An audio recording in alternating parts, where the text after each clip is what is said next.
Le 21 mars 2019, c'est la journée internationale pour l'élimination de la discrimination raciale demandée par l'ONU. C'est une date très importante pour Affirmative Action. Pourquoi? Parce qu'il y a un an exactement, nous étions à Genève par le biais de Maître José Mohar pour présenter comment dans le pays il y a des discriminations raciales et que ce document, présenté en mars, du 21 mars, a été repris dans des observations finales en août 2018, un document qui fait 8 pages avec 45 articles. Il est bon, un an après, pour Affirmative Action, de rappeler quelques points dans ce rapport. Il n'est pas question pour nous, l'Affirmative Action, de venir polémiquer, de faire un réquisitoire contre l'État, car ce que nous voulons, c'est amorcer un dialogue avec d'autres ONG qui ont la même perspective, la lutte contre toute discrimination. Nous savons bien qu'il y a un an, ce rapport, quand il est sorti en août, les partis politiques et les médias se sont focalisés sur le recensement ethnique. Et finalement, on voulait conclure, si on faisait un recensement ethnique, on allait diviser la population. Mais c'est exactement le contraire que cherche un recensement ethnique. C'est de montrer de manière objective quels sont les éléments, quelles sont les ethnies qui sont les plus en difficulté et qui méritent notre attention. Je prends un exemple.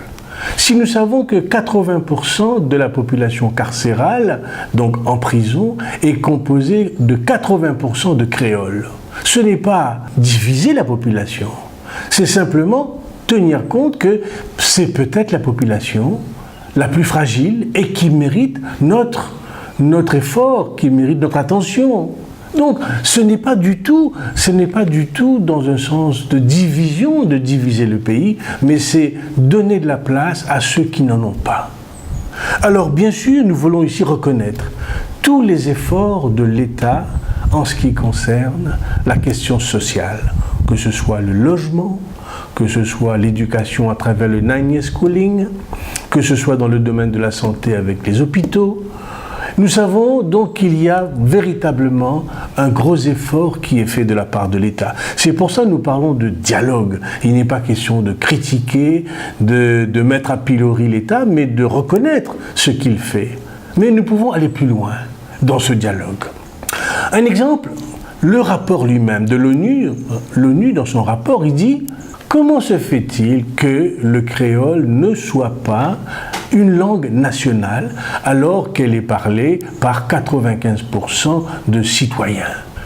D'où vient le blocage? Nous voulons réfléchir là-dessus, puisque le créole est à l'université, il est dans les médias, il est dans les journaux, il est partout, mais il n'est pas reconnu comme langue nationale. Je crois en ce temps où nous venons de fêter notre indépendance, 51e anniversaire de notre indépendance, nous voulons dire nous sommes fiers de notre drapeau, fiers de notre identité mauricienne, fiers de notre langue. Et la langue appartient à cette fierté de ce qui fait l'île Maurice. Comme aux Seychelles, il y a le créole, comme en Haïti, c'est le créole qui est la langue nationale. Donc nous pensons qu'il ne devrait y avoir aucun obstacle qui conduise le créole à être une langue nationale. Et ceci a été rapporté par les observations finales de l'ONU. Encore une fois, il n'est pas ici question de critiquer, de vouloir critiquer, mais d'avancer. Parce que Affirmative Action, qui est contre la discrimination, n'est pas un mouvement sectaire. Car nous voulons travailler avec d'autres ONG qui ont la même perspective, et surtout nous défendons toute forme de discrimination. Par exemple, il y a quelque temps dans les journaux, on nous parlait d'un policier de foi musulmane qui a été muté parce qu'il avait arrêté un membre de la famille d'un ministre. Vous comprenez, si nous voulons créer une île Maurice plurielle de justice, Il n'est pas normal que nous puissions, sur des bases personnelles, bouger un policier parce qu'il a arrêté un membre de la famille d'un ministre. En fait, ce que vous savez, le comble, c'est qu'il y a une loi contre la discrimination, mais il concerne le service privé uniquement. Par contre, dans le service public, il ne peut y avoir aucune enquête. Il ne peut y avoir une enquête pour dire que quelqu'un mérite d'être condamné parce qu'il a causé la discrimination. Alors c'est ce que nous voulons revoir pour un dialogue. Pourquoi le secteur privé doit être, on doit lui imposer, et c'est normal qu'on lui impose une loi qui garantit les droits pour tout le monde, mais ce n'est pas seulement dans le secteur privé, mais le secteur public lui aussi. Donc cette loi qui concerne les chances égales à tout le monde, doit être étendu au secteur public. Et ce n'est pas moi qui le dis, c'est les Concluding Observations de l'ONU en août 2018. Alors, ceci pour dire que la question de la langue nationale, la question d'une loi aussi bien pour le secteur privé que le secteur public, je crois que ce sont des avancées que nous pouvons faire. Et on veut le faire ensemble, avec l'État, avec d'autres, pour une meilleure justice. C'est vrai que nous reconnaissons à quel point l'État, par exemple, a avancé sur la question du musée des esclaves. Car au 1er février, le Premier ministre nous a entendus, il nous a convoqués et nous avons eu l'occasion de nous expliquer et nous avons eu la garantie qu'il y aura un comité spécial pour faire avancer donc ce musée que nous attendons depuis plusieurs années. Donc il y a bien sûr des avancées, mais nous pensons qu'avec cela, nous pouvons aller encore plus loin. Finalement, l'Affirmative Action a évolué pendant 1 an. Parmi nous, il y a certains membres qui ont voulu faire de la politique active, dans un parti politique.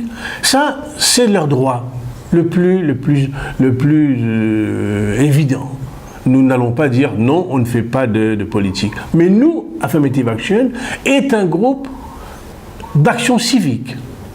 C'est-à-dire, nous n'entrons pas dans un débat, dans un parti politique, mais notre débat, c'est un débat national où tout le monde peut se retrouver. Ceux qui font de la politique, ils peuvent le faire, mais dans ce cas-là, ils ne font plus partie de Affirmative Action. Alors, en ce premier anniversaire, où beaucoup d'eau ont coulé sous les ponts, nous voulons rassurer la population que nous sommes toujours là et surtout devenir de plus en plus, avec les élections qui approchent, un partenaire du dialogue pour faire avancer une île Maurice plus juste et plus égale. Merci.